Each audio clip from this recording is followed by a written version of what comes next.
Few examples because I doubt I have the time to explain in great details the entire provisions that can be found in the IPRI chapter. But let's go to the first element, right? The first species, or first category of intellectual property, which is trademark.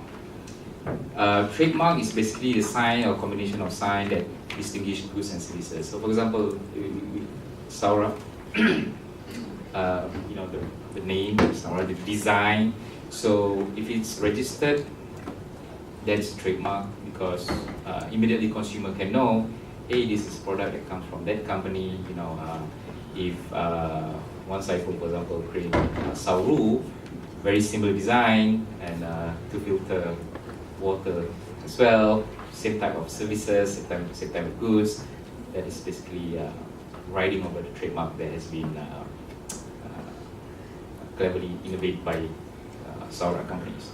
So that's trademarks. And the IPRI chapter regulates how you protect trademarks, what will be the exceptions, and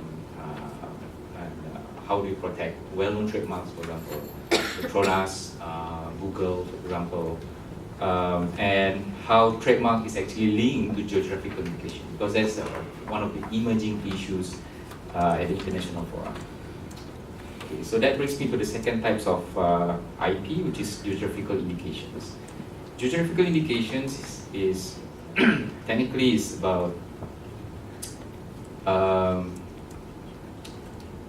an indication which carries certain reputation and quality for a product that comes from a specific place. Right? That sounds very technical, but let me give you one example. I'm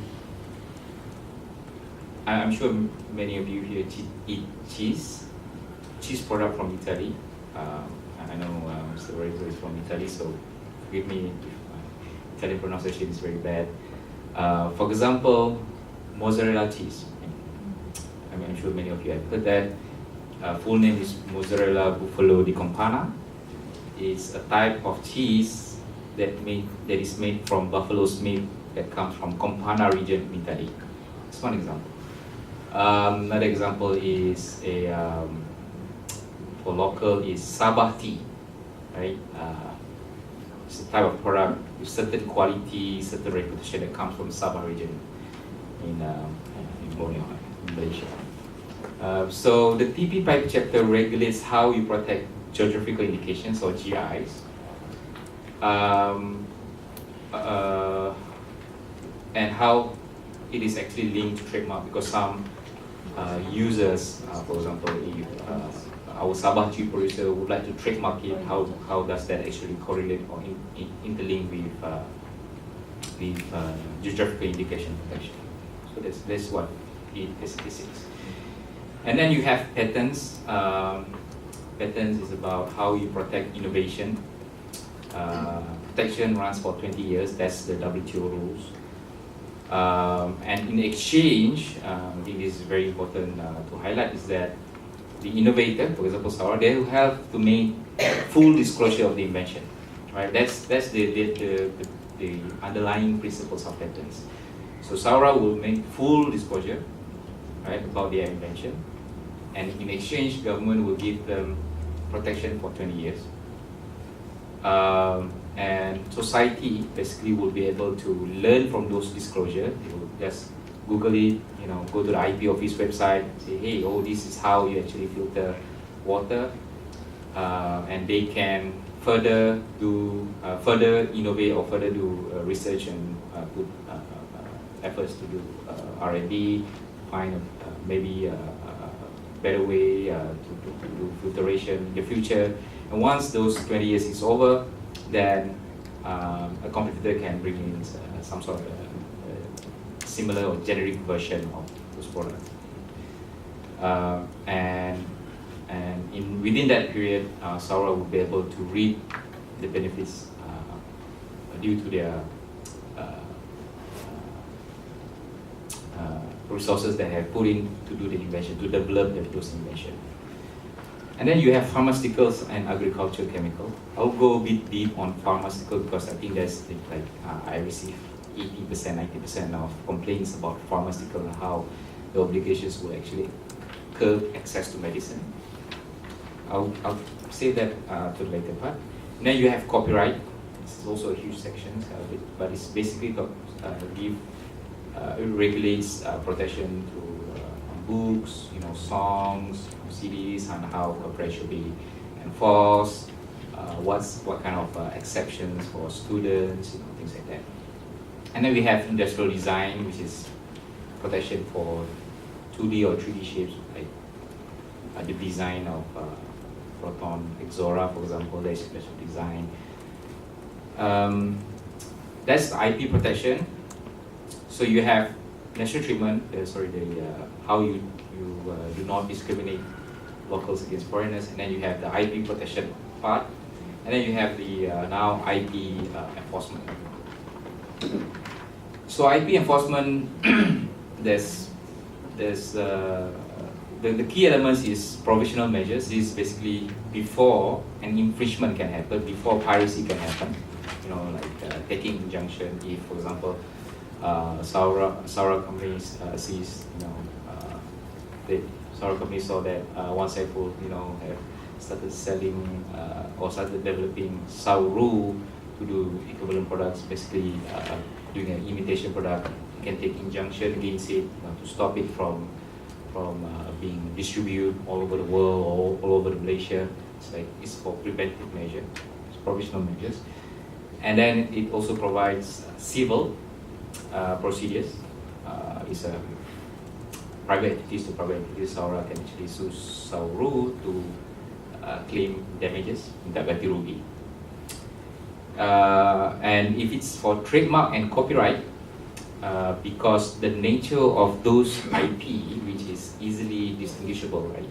For example, copyright, CDs, books, that's easily distinguishable. And trademarks, you can easily see that Sauru is imitating the trademark of Saura. There's criminal remedies provided, and border enforcement, because we are talking about international trade, right? Because we don't want the IP chapter provides legal obligations on how enforcement should be done when this type of goods is moving across borders. And then you have trade secrets. If in a situation where One Saiful, for example, works with Saura and then put a thumb drive in Mr. Ganesh laptop and steal it and try to sell those informations to rival companies, for example. That's trade secrets and internet service provider liability. This is a 21st century issue because enforcement now is becoming more sophisticated. For example, people don't really distribute pirated CDs anymore. People use online website. In the case of Malaysia, for example, Jiwang, and in New Zealand, for example, the Mega Upload, something right, where in a few clicks away you can actually really damage the reputation and the commercial interests of the innovator or the creator. That is what ISP liability that talks about. That is what ISP liability in the IP chapter talks about.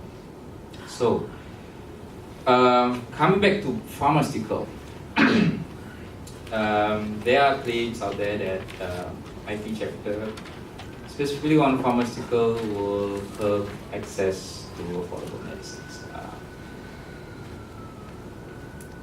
I will give you what's the outline for pharmaceutical obligations and what are the typical claims by the critics out there and what are the safeguard or what are real scenarios on those particular issues. So pharmaceuticals related to patents and protection for test data. Many critics out there actually did not highlight that in order for a generic company, pharmaceutical companies to produce a generic products, right, there must be an invention in the first place. You cannot have a generic version of pharmaceutical products without the innovator product being produced in the first place. Okay, so they need each other, right? First, companies, innovator companies like startup, innovator companies that put substantial amount of research and development to develop those drugs. They will have to do the clinical trials, and clinical trials are long and expensive, right? Because we are talking about human lives here. In order for them to pass those safety regulatory barriers, which is needed, always is a barrier, is needed for safety reason for the population. They have to do long clinical trials, expensive clinical trials. Right? Once that is over, then drugs will get marketing approval. And the difference with generic medicines, right, is that they don't do clinical trials. What they will do is that they will, because the product has been launched, the innovative product, patented product has been launched, they would know what will be the ingredients for those pharmaceutical products. And essentially what they will do is just that, hey, okay, this is the formula, you put, these chemicals in, and that's it. You don't need to do clinical trials. And clinical trials is very, very expensive. So therefore, generic needs innovative products. Innovative products needs generic for competition. And we have to look in totality of the system. Cannot look the issues of access to medicines isolated to the issues of innovation. So that's why government has consistently said that it's important for government to play a role that provide balanced outcome, balanced and effective outcome to both innovators that create these new life-saving innovative drugs, and also to ensure there is subsequent generic, cheaper, more affordable generic products that will be able to come to market. And the key obligations in the PPP with regards to pharmaceutical is that first, patent term extension. Like I said earlier, patent runs for 20 years. Yes, there are obligations where you have to extend patent if there are unreasonable delay by the IP office and by the safety regulatory agencies, the Food Drug Administration, FDA. In our case, it's the National Pharmaceutical Control Bureau. Right? But here's the fact. Although there is obligations, the fact is that those obligations can be overcome through operational efficiency. Why? It's because our FDA, our National Pharmaceutical Control Bureau, will only need about less than a year to approve a product. All right. So TPP, as you know, is a 12 countries process. We have Singapore, for example, and Australia, 2 countries in TPP that have similar obligations that can be found in their bilateral free trade agreement with the US. And we check with them, check what is their experience, how come they can actually, on obligations that will actually delay on access to medicines. And we found out that in Singapore, for example, not a single patent has been extended. And they are very familiar with our system. We are very familiar with the system. And Australia, and in the case of Australia, they have similar experience to Singapore. So although there are obligations on that, we are not denying that. On one hand, we give certainty that to the innovator that, hey, we are not going to sit on the files. We will process that with due diligence and effectively. But at the same time, we are telling the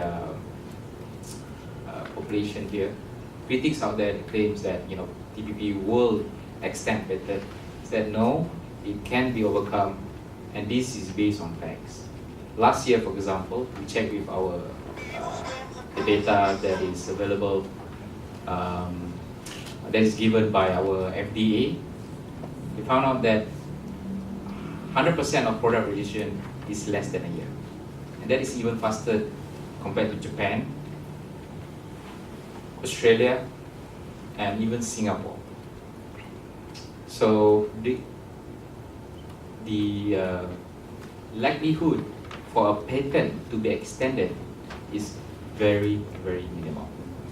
This one here. Second issue, data protection. There are claims out there that, because we are giving 5 years exclusivity as required by TPP, that, within those 5 years there will be no generics. Yes, we agree with you. With or without TPP, we have introduced data exclusivity for 5 years. This data protection, right, this 5 years protection, is the protection for the clinical trials data. Why? As I explained, without clinical trials data, you won't get the products to be approved by our FDA. And the difference with generic is that they are not required to do clinical trials.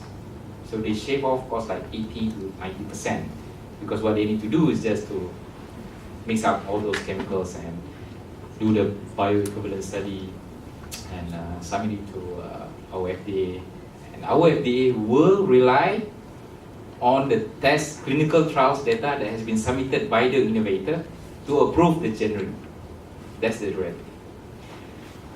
But there are one very important elements in our system that has not been highlighted by many critics out there about this test data protection, which we call it access window. Not too many countries have this system. We have that since 2011. And more importantly, we have managed to preserve that in the TPP. So how it works is that, so you have innovative products, right? You do clinical trials. TPP says that, if they register in Malaysia, those clinical trials data will need to be protected for 5 years. Within those 5 years, no generics. Fine? It's very similar to our system since 2011. But what we have is this window is a condition where it requires the innovator to come to Malaysia after they have been registered anywhere, first time in the world. They will have to come to Malaysia within 18 months. That is our window that can be found under our regime in 2011, and it has been preserved in the TPP. So it gives some sort of incentive to pharmaceutical innovative companies to come to Malaysia and register after it has been launched anywhere in the world, been approved. Come to Malaysia early, we'll give you exclusive for 5 years. That's the exchange. It creates some sort of expedited lane for Malaysia to be able to enjoy new life-saving medicines, new innovative life-saving medicines. And once we get those new innovative products, after 5 years is over, right? What will happen is that the generic will start to be able to produce it. What happens if we don't have that window is that there will be delay, right? On top of delay, it will be up to the companies to actually come to Malaysia at any time, and then you have to give them 5 years of exclusivity. So this window not only encourage new drugs to come to Malaysia, it gives the certainty to pharmaceutical innovative companies that, hey, what you need to do is that be responsible, the government gives you exclusivity, but be responsible and come to Malaysian market early. Why we have that window is that our market is very small. Right? The typical primary market will be the United States, for obvious reasons. A few of European Union countries, Germany, UK, Switzerland is non-EU member, non-EU European countries, Japan, and we are considered typical secondary market. So with that window, the new products will be launched immediately after it has been launched anywhere in the world, and then subsequently you create some sort of a corridor, right? A pathway for affordable generic medicines to come in. And if you look at the text, it's clearly it's not being hide somewhere inside letters form or disappearing kind of a legal footnote. No, it's clearly stipulated in TPP agreement that for Malaysia, the condition of 18 months of registration must be complied. And it's a specific window only to Malaysia. It's a specific features that can be found in Malaysia's system and has been specifically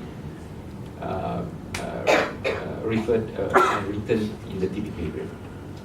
So that basically keep intact the integrity of our health system with regards to intellectual property. And how does actually because it's not really changing anything before and after TPP. What I don't understand is that why the critics claiming that TPP will actually make it difficult or make it impossible for generics to come in. It's not true, and that's the reality. Have a look at the text. If you have any questions after this, you can ask me. And then the last component, last main elements under protection for pharmaceutical is what they call linkage, right? And I think there's an article written by PhD students in University of Science of Malaysia, which basically describe this better linkage system where our FDA would actually have to police, have to monitor a patent when there is a submission for generic, cheaper generic products. If they wanted to register in Malaysia, they would have to monitor that patent. Look at the text; it's not true. While the US, for example, have this we call hard linkage system where their FDA would not be able to register a cheaper generic pharmaceutical products because of the status of patent. No, in Malaysia, we will still have the ability to register the generic products even if there is patent in place. What the patent holder or the innovator need to do is to take action at the court. Okay, so that again is clearly consistent with our existing system. And people will say, hey, isn't that encouraging litigation? And when there's litigation, there will be injunction, for example, issued by the court, and there will be delay. That will delay affordable generic medicines. Remember, Malaysia is the only country in the TPP region that have a specialized intellectual property court. We have established that many years ago.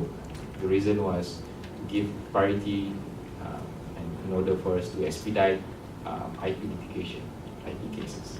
So that can be dealt with. But with or without TPP, they can actually take action anyway. So it's just a reaffirmation of what we are doing right now.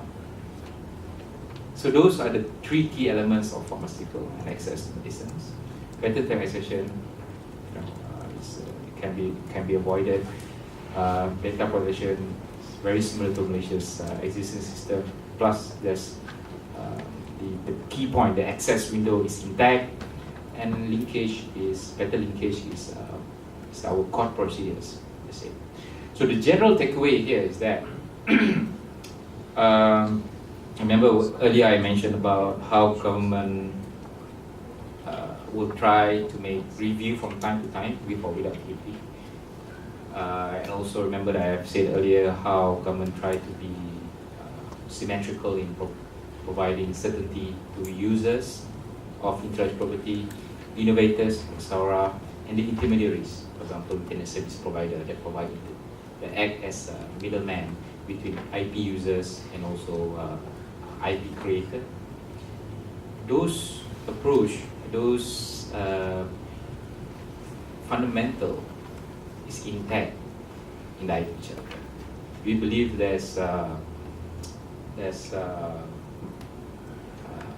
good symmetrical that is being provided. The final outcome provides a good symmetrical for those three stakeholders. And there are benefits as well. For example, SARA just, once have to give this hypothetical situation, what if protection for SARA has not been protected in other countries?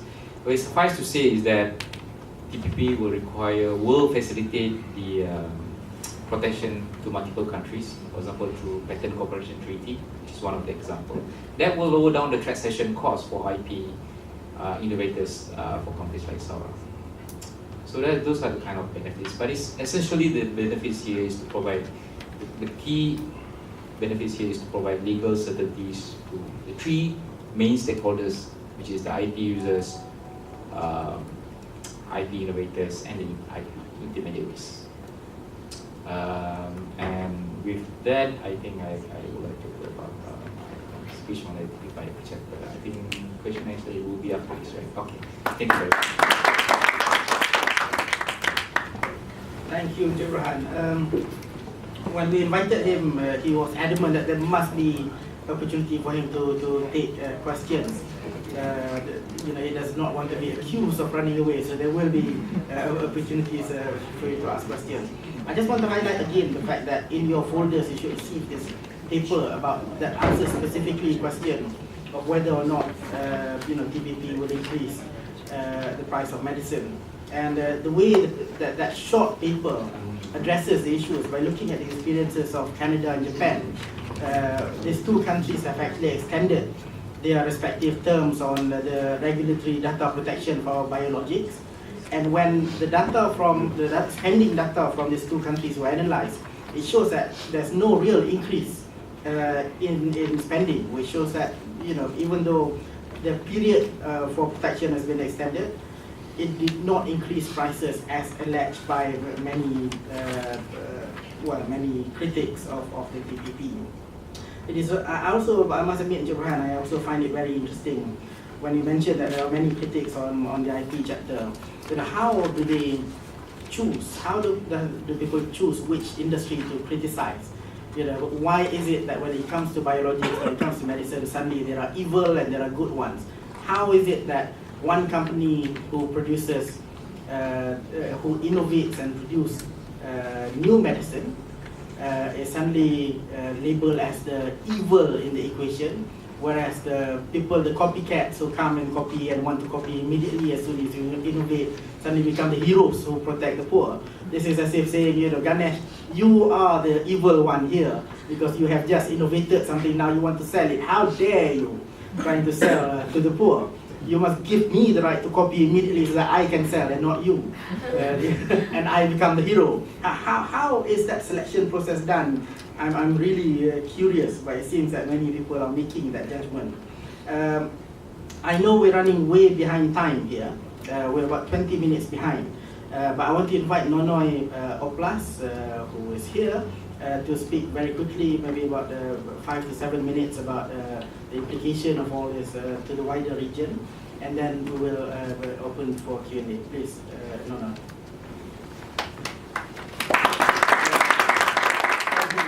Sorry, but let me just introduce that. Nono is a long-time friend. He is president of Minimal Government Institute in Manila, in the Philippines. He's also a fellow at CNET, so he does a lot of work on issues surrounding property rights and IP. So, Nono. Thanks, Juan. Very quick, 5 minutes. Forward. Okay. So, economic expansion, intellectual property, and the Trans-Pacific Partnership. May two applications, minimal government sectors, and CNET. Okay, very short outline. Economic export gains of TPP. I will just show a paper by former dean of the UP School of Economics, Dr. Clarete. Then my article today about they focus on APEC because Manila is hosting APEC. So my readers in Manila would like to know my data specifically on APEC. Then the usual, the perennial question: IPRI equals expensive medicines. How true? And then third, the last, the concluding notes. The paper by Dr. Clarete is talking about megatrade, so it is addressed to the Philippines. We joined the RCEP and TPP, both, or RCEP only and not join TPP. So he is using the gravitated model of trade. So the dependent variable is the flow of goods, no? Meaning the factor to be measured, and the independent variable is the size of the GDP, that should be positive, meaning there's a positive correlation between the two. Then the size of the population expected to be positive. The distance between the two countries negative.